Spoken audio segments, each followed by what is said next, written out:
think weird is probably generous. Simply weird. These guys are just plain weird. This is fantastic. The Kamala campaign has begun in earnest. We're seeing front covers. We're getting endorsements. We're getting apparently candid TikTok moments from the Obamas. But what we're also getting is the kind of campaigns that any of us that paid attention during the pandemic period are familiar with, where certain phrases start to be repeated ad infinitum. As Elon pointed out, it's the same as when we were told that Biden was as sharp as a tack. You know, the propaganda, they're saying, is using too many repetitive lyrics and phrases. This is incredible. Clearly, the campaign now is going to focus on a few things, I reckon. One, saying that Trump is too old, because now that Biden's out of the mix, age is suddenly an issue. Now that we're acknowledging he was not as sharp as a tack, he's actually dangerously unwell, the poor old sausage. Now the focus is shifting to Trump's age and weirdness. And I like that because it's one of those kind of accusations that's simultaneously insidious and difficult to nail down. If you say people are weird, tainted, disgusting, it's easy to start hating on them, and it's a kind of what I want to say, a slightly diffuse and non-specific claim. But clearly it's to a degree coordinated, because if it wasn't, how would this be happening across legacy media and throughout political discourse? Some of what he and his running mate are saying, well, it's just plain weird. These guys are just weird. That's where they are. As weird and creepy as J.D. Vance. Super weird idea from J.D. Vance. Yeah, it's not. I mean, it's quite weird. They're just plain weird. Just plain weird. Just plain weird. That stuff is weird. They come across weird, and then they start being weird. Yeah, they're weird. Being a really weird. He's such a weirdo. Donald Trump and his weirdo running mate are weird. Deeply and profoundly weird. They are weird. These Republicans just being weird, it's just weird. It's really weird. Republican weirdness goes even deeper. He said a lot of things that are weird, a weird style that he brings, weird policies. Let's start with the weird thing, because it is a thing. Just plain weird. What was weird was talking about Diet Mountain Dew. Who drinks Diet Mountain Dew? You ever seen the guy laugh?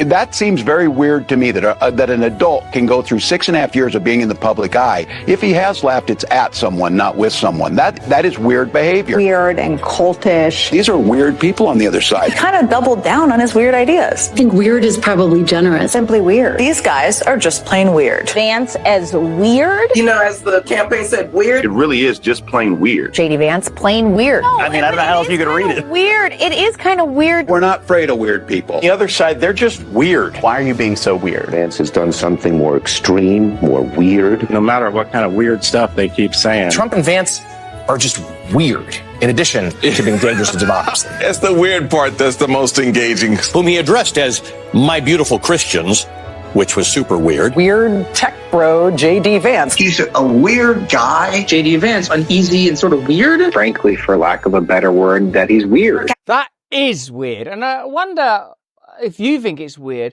that ceremonies like the Olympics are presented as somehow innocent while embracing weirdness. And do you think that this campaign is weird? The Kamala Harris campaign, where there's that kind of ironic attempt to embrace some of her former frailties and befuddled language, like the coconut thing, which I don't fully understand. I mean, do you think that they'll start to deploy that, be unburdened by what, do you think that's going to end up on a t-shirt? It's going to need to be a long t-shirt with a lot of fabric. And do you think it's weird that this kind of almost childlike image is like made it onto the front of this sort of, I don't know, I suppose you would have once called it a prestigious magazine, and that there is support from many pundits, like that everyone's got on board? Because I suppose in a way, and this is one of the things I talked to our man Phidias about, is that politics, bipartisan politics at least, is sort of reported on like a sport. The only thing that matters is that we beat them. But what are we beating them for? What is it that is what's the actual heart of this movement? Who do you represent? What are your values? What are your interests? How are you going to help ordinary America? How exactly are you going to bring Americans together? What I think is really weird, I don't know if it's weird or calculated and just an acknowledgement of how demographics works these days, is that there is some, frankly, weird use of specific racial demographics. Like, have a look at this. This is a like a collection of white women for Kamala. And like, I feel that what we should be moving to, surely, isn't it, is a kind of a transcendent post-racial society while still honouring and acknowledging different traditions, looking for unity at every possibility rather than campaigning on the basis of race. There must be a reason that they're doing it. I don't fully understand it yet. Can you let me know in the chat if you understand it? Ariel Fodor, affectionately known as Mrs. Frazzle to her combined audience of over 1.5 million followers, is here to help gentle parent us through this election. Thank you. Hi, everybody. I am so honored to speak today. I am like shaking to just be among such incredible company. We are here because, as if you were here earlier, you've heard BIPOC women have tapped us in as white women to step up, listen, and get involved this election season. This is a really important time, and we all need to use our voices and influence for the greater good. No matter who you are all influencers in some way. So tonight, I'm going to share some do's and don'ts for getting involved in politics online and navigating the toxicity that comes with it. And spoiler alert, as much as the toxicity can come from the outside, it can come from us too. So first, don't isolate yourself. We can do our best work when we're in community together like we are tonight, because the toxic feels smaller when we support each other. But don't make it about yourself. As white women, we need to use our privilege to make positive changes. If you find yourself talking over or speaking for BIPOC individuals, or God forbid, correcting them, just take a beat. And instead, we can put our listening ears on. So do learn from and amplify the voices of those who have been historically marginalized, and use the privilege you have in order to push for systemic change. As white people, we have a lot to learn and unlearn. So do check your blind spots. You are responsible for your algorithm, believe it or not. Oh, wow. It's really unusual, isn't it, the way that the world is going? Is this the end times? Is this the apocalypse, the great unveiling? Is this the time where meaningful change is going to have to occur?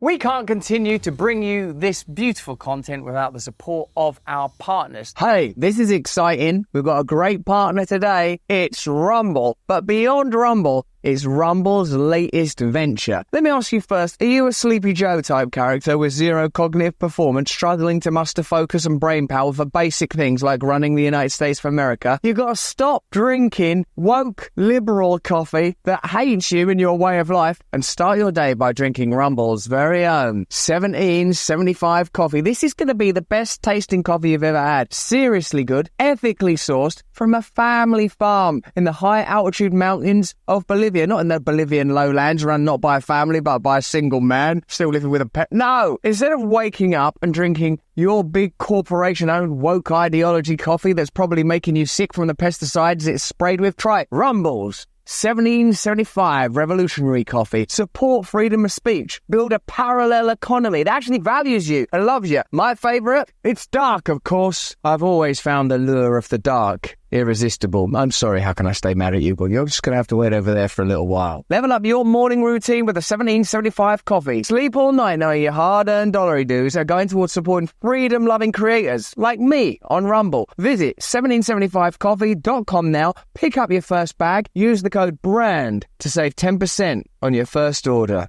Oh, come on. Why choose, you know? Okay, back to the content.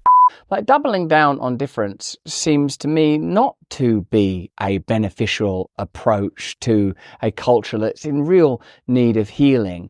And perhaps acknowledging that demographically there appear to be categories and hierarchies when it comes to various things like economics is perhaps important and perhaps interesting, but there are other metrics to measure people by. People that are angrier, people that are more inclined to embarrassment. It's so odd and extraordinary for me to see people corralled together in categories based purely on race. And I wonder how that's going to contribute to healing. And claiming that this is a project of diminishing toxicity while condemning and hating and claiming weirdness of your opponents. I've worked out what that is, by the way. I've just worked that out live. What it is post the assassination attempt, they're having to dial down Trump is dangerous and demonic. He's going to be Hitler when he gets into power, though they're still doing a bit of that. What did he say to that Christian audience? He's going to make himself dictator for life. He admits as much. I think he was joking. No. Since the assassination attempt and the subsequent apologies, they've had to go, we have to dial down the demonization of Donald Trump. But we're going to dial up getting him off Google searches, and we're going to dial up saying he's weird. That's what it is. That's what I reckon. Let me know if you think that makes sense. Certainly here, the Kamala campaign is emphasizing weirdness and shame, and maybe, I don't fully understand what Project 2025 has in it. I recognize that it comes out of the Heritage Foundation, so it's likely got Christian values, and a Christian value of, sort of an anti-abortion stance from a pro-life perspective is kind of theologically a sound position to be in. If you start approaching bodily autonomy and individual sovereignty, then you get into a whole different conversation. But certainly this video about abortion and sex lives and sexuality and morality doesn't seem designed to create anything other than contempt in the political conversation. And God, do you think that's what we should be participating in? The removal of contempt? The beginning of good faith conversation? Let me know what you think, and let me know what you think the intention of this piece is. It's a kind of claim that the MAGA movement is very interested in your sex life. Have a look at this weird campaign artifact. Us MAGA Republicans banned abortion, but that's just the start. That's just the start. If Trump gets elected, we want the government involved in all aspects of your sex life. Way more involved. Way more involved. When you have sexual intercourse, it should be illegal to use contraception. No pills, no condoms. Your genitals are reserved for procreation. If you freeze 12 eggs, you should be required to have 12 babies, or else you're a serial killer. And I'm definitely not a serial killer. Are you? My son monitors my porn usage to make sure I'm not self-pleasuring. Just like Speaker of the House Mike Johnson.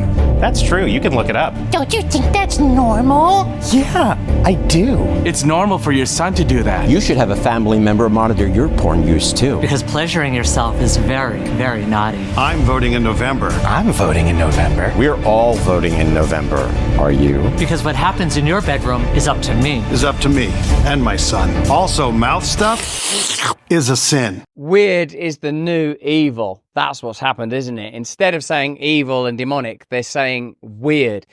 Do you remember when Ben Shapiro addressed Congress at that hearing about Project 2025, I think it was? And he said, as a Jew, I am opposed to same-sex partnerships because my religion prohibits it. But I do not believe it's something that should be regulated against or legislated against. I suppose that Christians might have particular ideals when it comes to sexual conduct. For example, since becoming Christian, I'm having to address and acknowledge the idea that it seems that sexual behavior ought be considered as sacred. Or, in fact, not just sexual behavior, all behavior is sacred. So I don't think that's like a creepy, weird thing. And I think that anything where you attempt to control other people's conduct, private lives, that is kind of weird. But how is it not weird, the Olympics Luciferian stuff and the belittling and denigrating of Christ? That's pushing a cultural message. And yet here they're saying that the Project 2025 want to ban contraception and interfere in your sex lives. I don't know that that's true. I've never heard Trump or JD Vance or any of those people say that. And I really hope that's not the case, because I do think people are entitled to total privacy in consensual relationships. And I'm sure that's what most of us think, isn't it? Let me know in the comments and chats if that is indeed what you think, guys. We'll be back in a minute with about a variety of topics. I want to get into the way they're manipulating the marriage of Trump. But first, we have a message. Hey, thanks for watching. If you want to see more uncensored content where free speech can flourish, join our live stream. Click the link right here to watch the next video if you want to, or become a member of a growing movement. Download the Rumble app and you'll be informed every time we make a new piece of content. Stay free.